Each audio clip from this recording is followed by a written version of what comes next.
Assalamualaikum warahmatullahi wabarakatuh, Pak Dukuh Purwanto. Salam warahmatullahi wabarakatuh. Sugeng Dalu, Rahayu, Sagung Tumati. Ya, masih dengan Muhammad Mahfud, Gilang Seposi Rekso, yang kebetulan kalau gelar dari kampus, dari universitas di mana saya menimba ilmu sudah dapat gelar doktor resmi. Tapi itu ya gelar dari manusia, tetap cuma ini untuk intermezzo. Ya, saya masih sebagai Muhammad Mahfud, reporter tim Atlantis, aktivis lintas peradaban Indonesia. Pada seluruh pemirsa setanah air Nusantara Indonesia dan dunia yang nanti bisa menyimak, ini akan jadi satu video dokumen. Singkat cerita, saya dulu menjadi dosen pembimbing lapangan kuliah kerja nyata UIN Sunan Kalijaga Yogyakarta di Dusun Karang, Kelurahan atau Desa Terbah, Kecamatan Patuk, Kabupaten Gunung Kidul, Provinsi Daerah Istimewa Yogyakarta. Dari kurang lebih saya lupa, tapi 2015-an lah, kurang lebih 9 tahun yang lalu. Nah, singkat cerita kemudian saya sangat akrab dengan Pak Dukuh, namanya Pak Purwanto, nanti sambil kita tanya-tanya beliau. Nah, tapi singkat cerita, ini saya hampir 4 tahun lebih tidak sowan. Tiba-tiba tadi sebelum kita video, kita gendu-gendu rasa di Jawa, kita bincang, diskusi mengenai peradaban, mengenai sejarah, mengenai budaya, tradisi yang pepunda leluhur kita Nusantara, khususnya Tanah Jawa, khususnya Mataram, era Ngayogyakarta Diningrat. Sampailah saya cerita kalau di keraton, saya sebut keraton Meru Api atau Merapi, Gunung Merapi, saya itu sudah sekitar taruhlah sebulan yang lalu lah ya, atau kemarin pas puasa malah 3 minggu yang lalu, malam Jumat Kliwon. Saya ingat cuma tanggalnya, kita cek malam Jumat Kliwon pas bulan Ramadan. Setelah saya buka puasa, setelah Isya gitu ya, saya ke Merapi. Saya ikut jamasan, yakni bahasanya untuk kalau di Jawa itu ada papat kiblat limo pancer. Singkat cerita, ada 4 unsur: angin, air, tanah, api, dan cahaya. Nah, angin, air, tanah, api itu adalah 4 unsur yang menjadi tubuh panca indera. Nah, cahaya ini ruh atau sukma atau roh gitu aja. Nah, kalau saya sebagai muslim udah biasa bersuci menggunakan air. Kalau nggak ada air, pakai media tanah, disebut tayamum. Kemudian ketika unsur udara, angin, ya kita setiap hari bernafas, itu bisa sesuci juga. Nah, yang belum adalah sesuci, bersuci, menyucikan jagat alam, mikrokosmos, diri kita menggunakan unsur api. Ternyata, singkat cerita, sejak 2020 saya mengenal para budayawan, tokoh Kejawen, Kapitayan jadi guru-guru saya. Kemudian malam Jumat Kliwon kemarin, saya mengikuti sesuci jamasan menggunakan unsur api, yaitu dengan cara kita diberikan izin, dimantrai, dikasih energi dengan berkah yang Gusti Kang Welas Asih. Kita menjilat yang namanya ada baja membara, nyala membara, kita jilat, yaitu ada 2 tahap. Tahap pertama 7, nanti yang kedua 7. Pitu kalau di Jawa, pitu itu pitulungan. Maknanya untuk dapat pertolongan, kasih sayang dari Tuhan Yang Maha Esa. Nah, nama satu apa ya, pokoknya dulu yang terkenal untuk mengawali jamasan, entah itu Padepokan atau apa, kita cek namanya Satria Mataram. Nah, singkat cerita, 4 tahun lebih saya nggak sowan Pak Dukuh. Tadi ngobrol ngalor ngidul. Dulu saya juga sering ngobrol ngalor ngidul tentang Lemurian, Atlantis, Kang Diki Zainal Arifin, Alkiterema, terkait dengan makanya Pak Yanuan Samanto, Atlantis, kemudian hasil riset kita sendiri. Belum pernah sekalipun membahas mengenai jamasan. Ketika saya cerita, Pak Dukuh cerita di kampungnya beliau, di Dusun Karang ya Pak Dukuh ya, Terbah, ternyata dulu pernah ada Padepokan dan jamasan. Terkait juga dengan sejarah, di sini ada gunung ya di Langgeran, wilayah nanti timur ya, utara itu ada yang namanya Kampung Pitu. Nah, di ini daerah sini nanti ada pertapaan Giling Wesi yang dalam toponimi nanti terkait dengan adanya sejarah di situ pertapaan dan juga para empu membuat pusaka. Konteks di sini, saya dari kecil pernah mendengar orang-orang Nusantara khususnya Jawa itu pada sakti mandraguna. Nah, nanti terlihat, kita lihat konteksnya. Nah, saya karena sudah objektif, saya langsung merasakan, saya hanya bisa mengakui betul bahwa orang-orang sepuh dulu Nusantara khususnya Jawa itu sakti-sakti, tergantung konteksnya. Kalau saya konteks akademik sakti, ya saya jadi profesor. Tapi konteks dulu sakti, misalnya empu kok bisa membuat keris hanya pakai tangan dipijit, kemudian pamor meteoritnya itu beliau langsung ambil dengan tirakat. Nah ini nggak ada 1%-nya, tapi saya mencicipi dan ternyata sama sekali tidak ada luka. Hanya ada proses adaptasi karena pertama sedikit kayak apa ya istilahnya tebel ya, atau nyeri lah di lidah itu hanya 1 hari 1 malam. Setelah itu subhanallah. Nah sekarang mumpung ini nyambung puzzle-nya frekuensi vibrasi energi, yang bertanya saya ingin bertanya ke Pak Dukuh, Pak Dukuh Purwanto, 2015 sampai 2024 kita membangun persederaan. Saya ingin diingatkan kembali, yang pertama mungkin langsung ke sejarah mengenai pertapaan Giling Wesi yang ada di hitungan itu gunungnya apa ya Pak Dukuh, saya lupa. Gunungnya Gunung Giling Wesi. Oh tetap Gunung Giling Wesi. Dan itu beda dengan Nganggeran. Beda. Oh bukan Ada. rangkaian. Monggo Pak Dukuh, sekarang kita sejarah Gunung Giling Wesi dan pertapaan Giling Wesi. Monggo. Mungkin ini Pak, kalau Gunung Giling Wesi sama yang di Gunung Langgeran, Gunung Api Purba itu memang mungkin dekat, cuma ada jarak. Okay. Ada jarak. Mungkin kalau di dasar itu mungkin ada rangkaiannya, tapi kalau di atas itu memang terpisah. Tapi secara geologi ada lembah. Secara geologi mungkin ada ya, sama, ada rangkaian. Tapi visual luarnya dia ada lembah pemisah. Ya, ada lembah pemisah. Okay. Nah, untuk sejarah pertapan Giling Wesi itu, jadi ada kita menggali sejarah itu dengan metode mediasi. Mbah TK waktu itu saya ikut juga. Nah itu kan memang dulu sebelum dinamai Gunung Wesi, sini sudah ada peradaban, tapi kan tidak tahu nama tempatnya apa. Nah setelah itu ada tokoh atau orang yang menetap di situ, beliau dari Kasunanan Surakarta. Hadiningrat. Ya, Kasunanan Hadiningrat yang berkuasa waktu itu adalah Amangkurat III.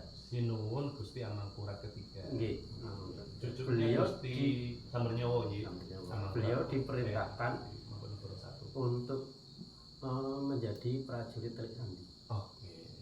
Melawan Belanda. Menawan Belanda. Waktu itu beliau itu ya namanya Telik Sandi, mungkin ini sambil sembunyi-sembunyi, kalau siang mungkin bekerja, malamnya sembunyi, malam sembunyi bekerja, siangnya mungkin sembunyi. Ya. Sembunyinya adalah di wilayah sini, artinya di wilayah Kaluran Terbat. Nah, kenapa itu dulu terjadi atau dinamakan pertapan Giling Wesi? Karena waktu itu namanya adalah Kiai Jodipo. Kiai Jodipo itu adalah yang saat ini dinamakan Pepuden atau penunggu yang di pertapan Giling Wesi itu.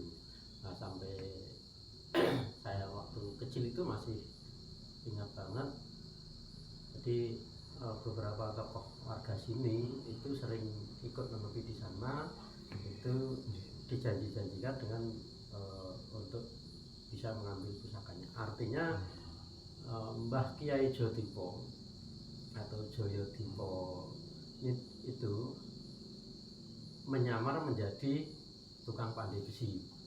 Karena waktu itu ya mungkin tidak atau bukan sembarang manusia. Di waktu itu kan mungkin karena ritualnya atau religinya itu artinya sangat dekat dengan Yang Maha Kuasa, dengan cara apapun yang mungkin kalau yang orang Islam yang mungkin dengan ibadahnya yang tinggi, dan itu ibadah yang dilalui dengan cara mereka. Nah, itu mungkin menjadi dekat yang sama Yang Maha Kuasa.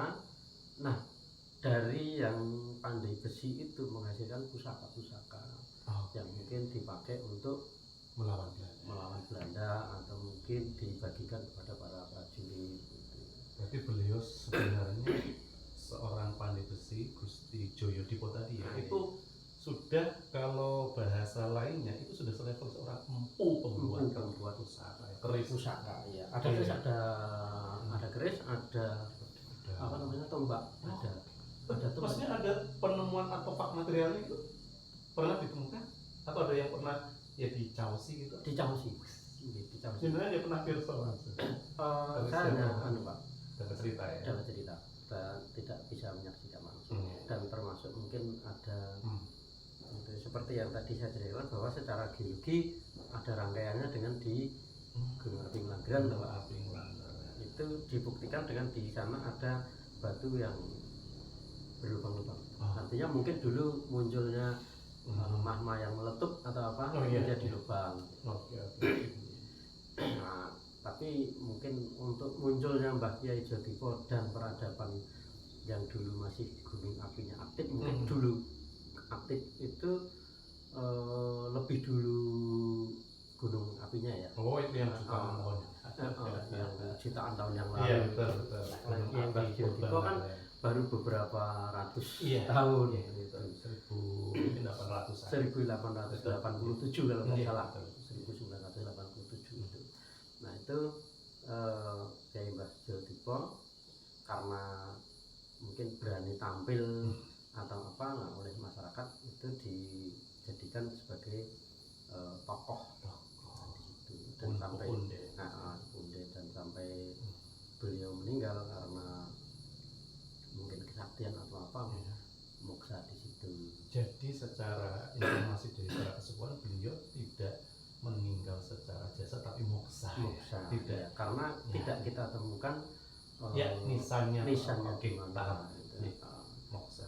Maka Telas tanpa tilas. iya, dan oleh masyarakat karena Kyai Joyodipo adalah empu yang mungkin sakti. Nah, itu di sana banyak yang laku ritual, ngalap berkah istilahnya, untuk menjadi sesuatu yang diharapkan. Nah, akhirnya menjadi ngalap berkahnya itu ada yang bertapa, ada yang cuma berdoa. Nah, selama kelamaan kan bisa menjadi pertapan, dipanggil pertapan karena itu awal mulanya. Kalau seingat Pak Duku, kapan terakhir Pak Duku melihat ada yang bertapa di sana? Kalau melihat secara langsung tidak pernah, Pak. Hanya saja jadi ada yang kan ada di bawahnya ada perkampungan. Itu beliau cerita bahwa hari ini ada yang masuk masuk di pertapan itu ke gua, nanti 7 hari baru keluar. Seperti itu, tapi itu lama, Pak. Jadi saya masih SD SMP. Kalau yang 25 tahun yang lalu lah, setelah itu ada yang di situ, cuma hanya sekedar ini, Pak. Sekedar berdoa dan ya istilahnya meditasi sebentar. Seperti saya dulu sama kakak saya ya, masuk tidak sampai berhari-hari, tidak sampai berhari-hari karena sudah juga dengan perkembangan zaman. Ini luar biasa informasi mengenai pertapan Giling Besi. Tapi sebenarnya dari sisi toponimi nama Giling Besi, kalau kita ingat itu ada kerajaan besar ya. Kalau saya sebut keraton-keratuan Induk Nuswantara itu disebut Giling Besi. Itu daerah bahkan seingat saya sebelum era yang namanya Hastinapura dan Amartapura. Karena saya punya pakem jaga gemulan, nanti bisa kita cek. Oke ya, nanti kita bahas kapan-kapan. Yang berikutnya Pak Duku sangat menarik adalah tadi di sini ternyata pernah ada jamasan, ada padepokan atau paguyuban yang menjalankan jamasan yang terkenal namanya Padepokan itu Satria Mataram. Yang ini menjadi khas ya, nanti saya dapat informasi literatur dari beberapa guru saya yang juga itu dari era zaman Sinuhun Hamengkubuwono ke-9.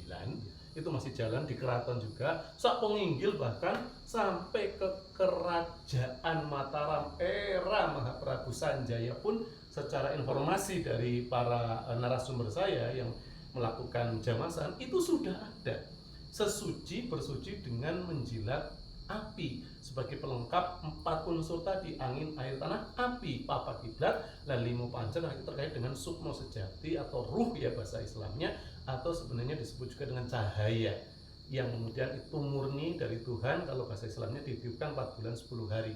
yang kalau di Pakuwuning Purwa itu diceritakan di kisah yang namanya Dewa Ruci atau Bimo Suci. Nah, ingin saya mengulik ini, monggo diceritakan kapan ada jamasan di sini dan gambarannya, monggo sejarah. Kalau kampung itu juga saya waktu kan Pak masih bujangan, Oke. sekitar 90-an, Oke. tahun 90-an. Masih jalan ya? Masih Berarti jalan. belum lama. 90-an masih jalan. Ya, ibaratnya Berarti belum tahun ada sekitar 40 tahun yang lalu, lama. 9 Ya, 30 tahun yang lalu ya. 91, 23-an itu masih Pak. Wow, belum lama. Itu setiap tahun. Setiap Setahun sekali, hanya sekali. yang paling sering setiap tahun sekali. Oke. Nah, nanti ada tertentu, misalnya di Padepokan itu anak-anaknya mungkin naik tingkat atau apa saya nggak tahu. Oke, iya, iya. Waktu itu Kayak saya perguruan masih kecil. pencaksilat ya.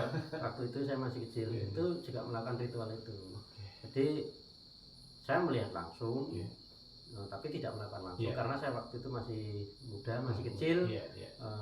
masih Mental takut, Iya, masih takut. Betul, seperti tidak saya. tertarik secara langsung. Iya. Ya tertarik hanya melihat saja Oke. bahwa menjilat besi panas berarti sakti. Iya. Sakti itu. Tapi setelah setelah dewasa dan makna dari jamasan itu apa sih? Iya. Makna aslinya kan saya juga nggak tahu persis karena waktu itu saya juga tanya apa sih tujuannya Menjilat. jamasan itu. Itu saya tanya sama almarhum bapak saya, ben ngopo to dadak menjilat besi panas, apa faedahnya, manfaatnya atau apa?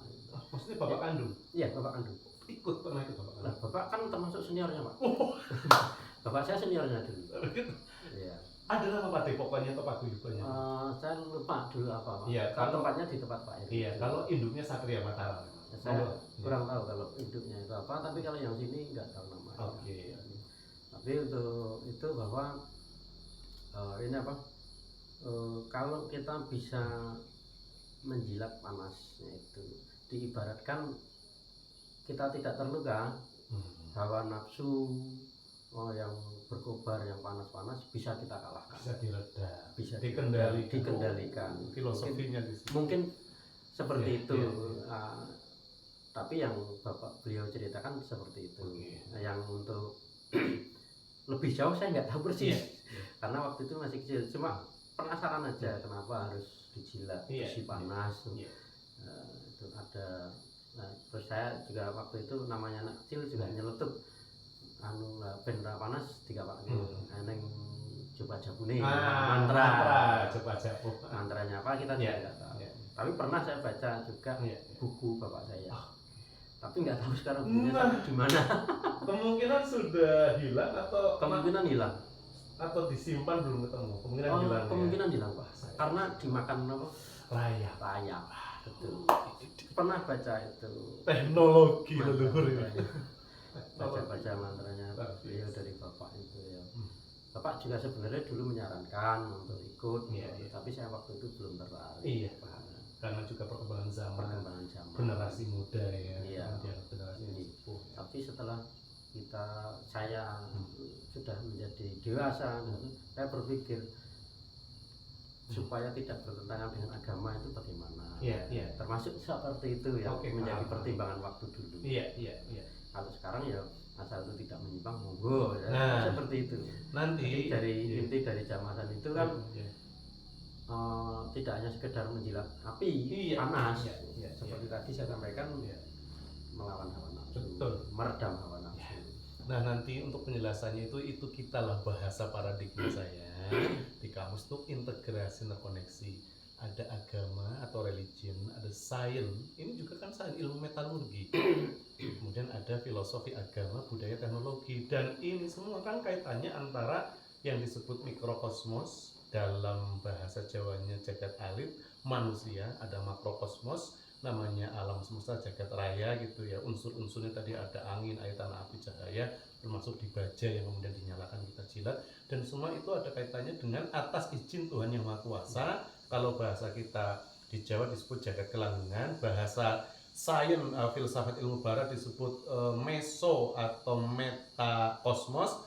Kalau bahasa muslimnya itu baitullah gitu ya, nurun ala nur, cahaya di atas cahaya. Jadi memang harus ada yang menjelaskan, dan bisa jadi nanti saya mencoba Karena saya seorang dokter, saya akademisi berparadigma integrasi koneksi, dan saya mempraktekkan, praktisi, tidak hanya teori saja.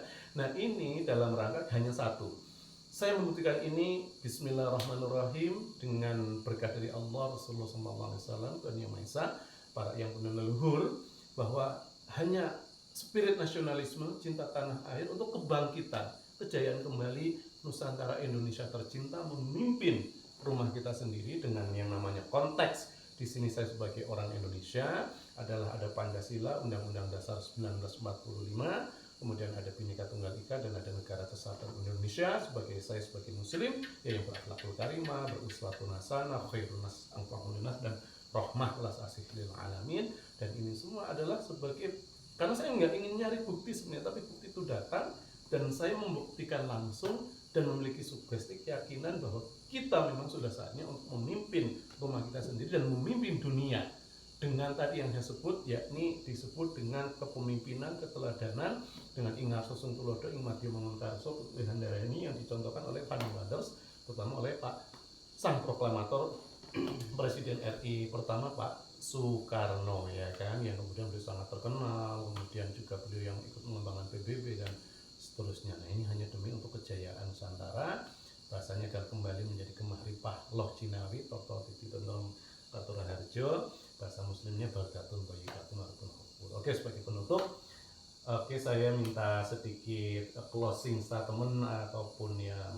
meminta spirit dari Pak Dukuh dengan dari kita kenal 2015 sampai 10 tahun, ternyata kita nggak pernah jauh dari membahas peradaban Nusantara, sejarah Nusantara, para iyang pepundi leluhur yang kemudian kita coba jumbuhkan, manunggalkan, nyawijikan, jumenengkan atau integrasi mengkoneksikan antara agama kita Islam, Quran Sunnah gitu dan lain-lainnya dengan sains, ilmu pengetahuan, filsafat ilmu, kemudian atau agama budaya teknologi. Monggo Pak Dukuh yang kemudian kaitannya dengan frekuensi berarti energi di daerah Giling Wesi, Karang, Desa Terbah, Paduk Gunung Kidul, Handayani, Mataram, Ngayogyakarta, Hati Istimewa. Monggo.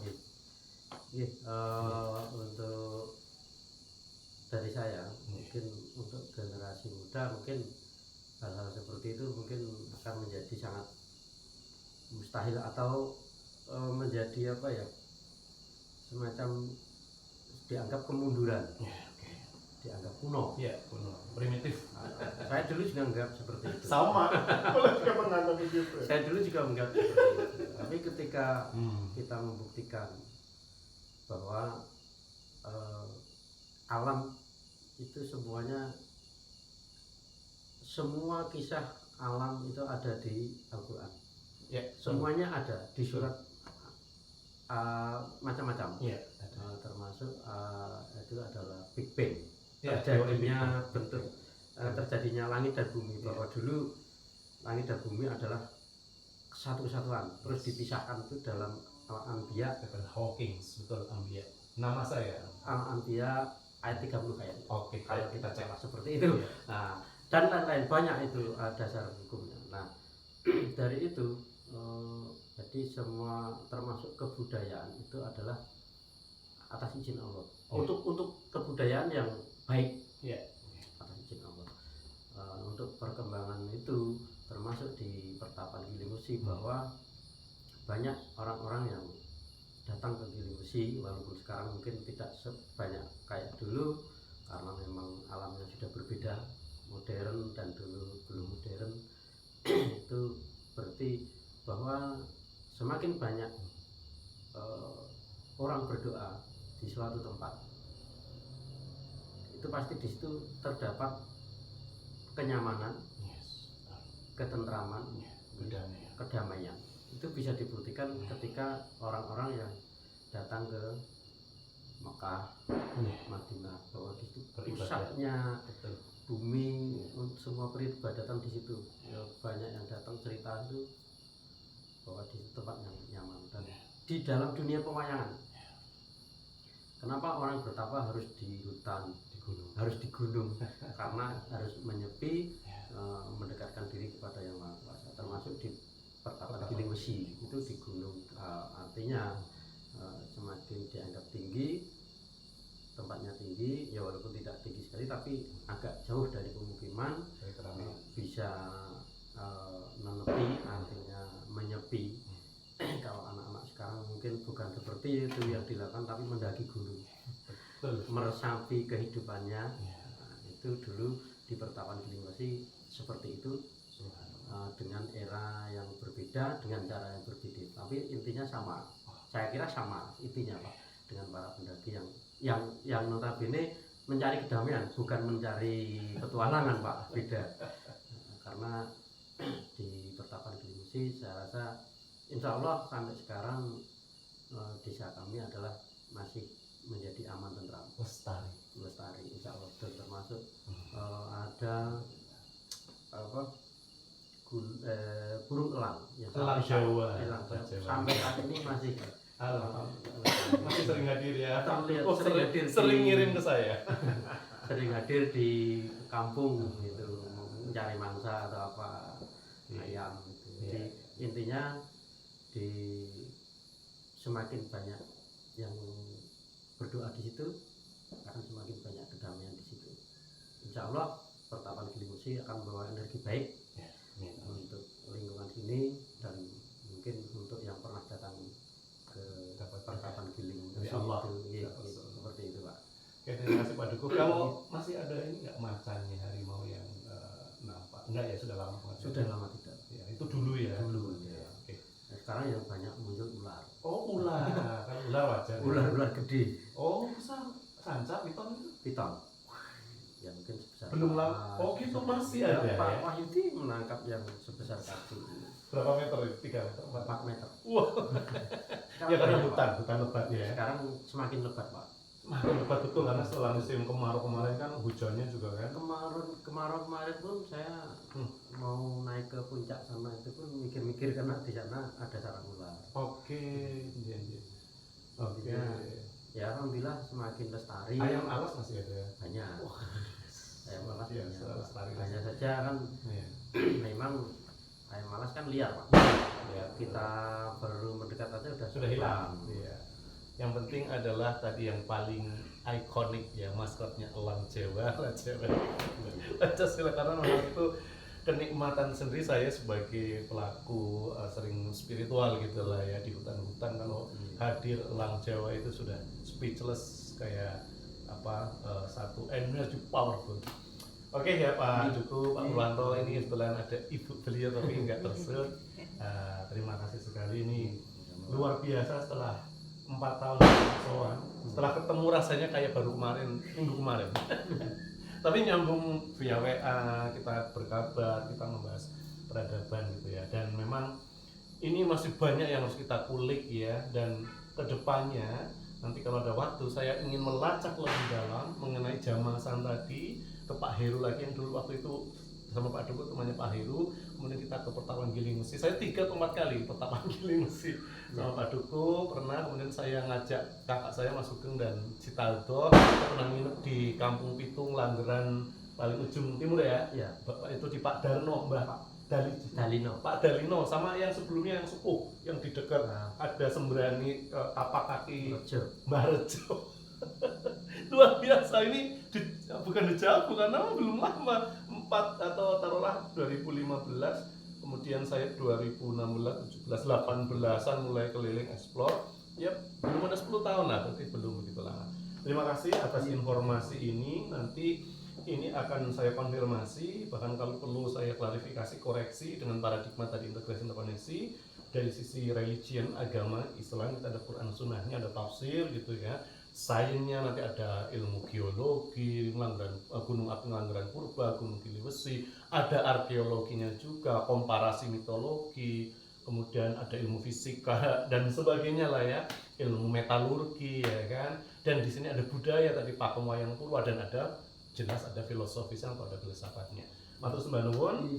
Terima kasih sekali Rahayu Sagung Dumadi. Kapan-kapan kita sambung untuk kita akan explore, kita akan mengulik lebih dalam terutama ensign teknologi yakni tadi kita ada jamasan yang itu menjilat api pakai baja, tapi kaitannya nanti dengan kedepannya kita akan menemukan kok empu selama ini dianggap mitos, membuat keris itu dari baja hanya pakai tangan, dan pamor meteoritnya itu beliau dengan izin Tuhan itu bisa ngambil dari angkasa. Ini kita belum ada 1%, tapi kan kita mencicipi dan lidah saya aman. Nyeri cuma, nggak nyeri sih, tapi kayak tebal cuma semalam. Setelah itu, dan itu nanti ada, berarti ada ilmunya, ada mantranya, ada doanya. Dan kalau bahasa sainnya apa? Menurut Nikola Tesla, jika Anda ingin mengetahui, memahami, menguak rahasia alam semesta, kuasailah 3 terminologi: frekuensi, vibrasi, energi. Bahasa Islamnya tadabbur alam, ayat kauniyah, ya, alam semesta. Ada keterangannya di ayat kauniyah yang menjadi mushaf, dan di diri kita yakni ayat nafsiyah, ruh kita sendiri. Bahasa Jawanya Nusantara disebut sukma sejati, bahasa tasawufnya Nur Muhammad atau mukmin dalam dada. Yang hadis Rasul sallallahu alaihi wasallam, beliau menyampaikan, ana, kata Rasulullah sallallahu alaihi wasallam, ana minallahi wal mu'minuna minni, aku cahaya Allah, mukmin yang di dalam dada seluruh umatku adalah cahayaku. Ana minurillah wal mu'minuna minuri, aku cahaya Allah, kemudian mukmin itu cahayaku, berarti mukmin itu Nur Muhammad, aku Nur Allah. Demikian sebagai menutup. Ada kekurangan mohon maaf, nanti kita akan bisa diskusikan. Ada yang ingin kita sharingkan, nanti kita open, kita bisa musyawarah. Kemudian ini semua hanya demi satu, yaitu kita cinta tanah air, rasa syukur kita diciptakan sebagai orang yang manusia tinggal di Nusantara tercinta. Kita niatkan berbakti tidak hanya kepada orang tua kita, kepada leluhur kita, tapi juga kepada tanah tumpah darah Indonesia. Nasionalisme demi kejayaan kembali Nusantara Indonesia, untuk memimpin rumah sendiri dan dunia. Bahasa Islam dengan sitik amanata privatona, bahasa Jawanya dengan laku becik benar benar berdasarkan Pancasila UUD 1945, Bhinneka Tunggal Ika dan Negara Kesatuan Indonesia. Demikian ya Pak Joko, matur sembah nuwun, sugeng dalu rahayu. Assalamualaikum warahmatullahi wabarakatuh. Matur suwun, thank you.